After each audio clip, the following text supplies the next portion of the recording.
धर्म ग्रंथों के अनुसार भाद्रपद मास के शुक्ल पक्ष की अष्टमी तिथि को राधा जन्माष्टमी का पर्व मनाया जाता है। ऐसी मान्यता है कि इसी दिन व्रज में श्री कृष्ण के प्रेयसी राधा का जन्म हुआ।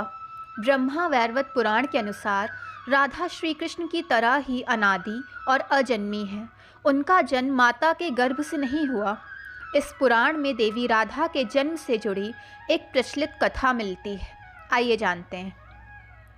देवी राधा भगवान श्री कृष्ण के साथ गोलोक में निवास करती थी। एक बार देवी राधा गोलोक में नहीं थी, तब श्री कृष्ण अपनी एक अन्य पत्नी विराजा के साथ विहार कर रहे थे। राधा को इसकी जैसे ही सूचना मिली, वो गोलोक लौट आईं। इन्होंने विरजा को श्री कृष्ण के संग विहार करते हुए देखा तो श्री कृष्ण को भला बुरा कहने लगी।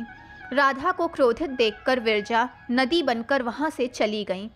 कृष्ण को बुरा कहने पर श्री कृष्ण के सेवक और मित्र श्री दामा को क्रोध आ गया और उन्होंने देवी राधा का अपमान किया। इससे देवी राधा और क्रोधित हो गईं। इन्होंने श्री दामा को राक्षस कुल में जन्म लेने का श्राप दे दिया। श्री दामा ने भी आवेश में आकर देवी राधा को पृथ्वी पर मनुष्य रूप में जन्म लेने का श्राप दिया। इस श्राप के कारण श्री दामा शंखचूड़ नामक असुर बना। देवी राधा को कीर्ति और वृषभानु जी की पुत्री के रूप में जन्म लेना पड़ा, लेकिन इनका जन्म देवी कीर्ति के गर्भ से नहीं हुआ था। ब्रह्मा वैवर्त पुराण में बताया है कि श्री दामा और देवी राधा ने जब एक दूसरे को श्राप दिया, तब भगवान श्री कृष्ण ने आकर देवी राधा से कहा कि पृथ्वी पर तुम्हें गोकुल में देवी कीर्ति और वृषभानु की पुत्री के रूप में जन्म लेना होगा। वहाँ तुम्हारा विवाह रायण नामक एक वैश्य से होगा और सांसारिक तौर पर तुम रायण की पत्नी कहलाओगी। रायण मेरा ही अंश होगा। राधा रूप में तुम मेरी प्रेयसी बनकर रहोगी और कुछ समय तक आपका मेरा विच्छो रहेगा।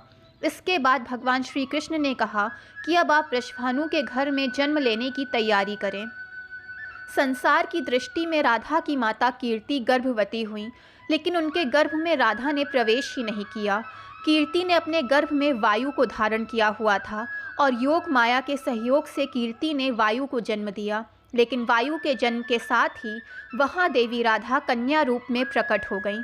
इसीलिए ये माना जाता है कि देवी राधा अयोनिजा थीं। 12 वर्ष बीतने पर माता पिता ने राधा का विवाह रायण नामक वैश्य से कर दिया। उस समय राधा घर में अपनी छाया को स्थापित करके स्वयं अंतर ध्यान हो गई। उस छाया के साथ ही रायण का विवाह हुआ। कुछ समय तक श्री कृष्ण वृंदावन में श्री राधा के साथ आमोद प्रमोद करते रहे।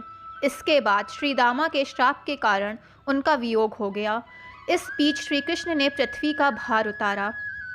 100 वर्ष पूर्ण हो जाने पर तीर्थ यात्रा के प्रसंग से श्री राधा ने श्री कृष्ण का दर्शन प्राप्त किया।